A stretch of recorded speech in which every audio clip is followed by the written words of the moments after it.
we'll guide you through how to fix spam emails in Gmail. If you find this helpful, consider subscribing and liking the video. First, open your web browser and go to Gmail's website, then log into your account if you haven't already. Once you're in, look for the settings gear icon in the top right corner and click on it. From the drop-down menu, select See All Settings to open the full settings menu. In the settings, click on the Filters and Blocked Addresses tab. Here, you can create a new filter to manage your spam emails. Click on Create a New Filter, and in the From field, enter the email address or domain you want to block, which is the source of the spam. After entering the address, click Create Filter.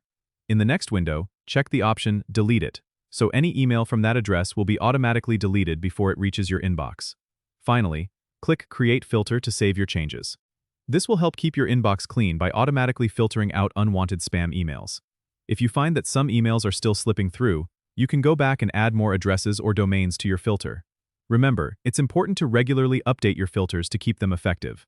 Don't forget to subscribe and comment if this helped you out.